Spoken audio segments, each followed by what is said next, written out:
So I see you have some new yurts here. Yeah, we have 3 yurts that actually came directly from Mongolia.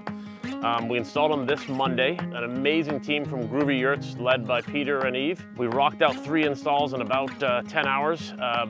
3 different colors. We have a red, a blue, and an orange.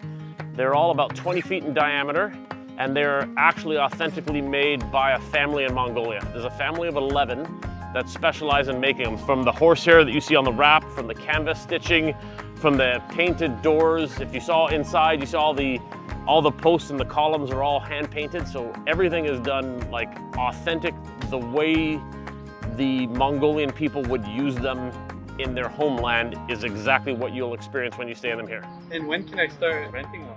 So we're hoping, I mean, if you look around us, we still have a fair bit of mess that needs to be cleaned up, but we're hoping in about 2 to 3 weeks, we should have most of this stuff all dialed in, cleaned up, accessible, ready to go. We started planting some plants. The fire pits are getting cleaned up. We're getting very close, very close.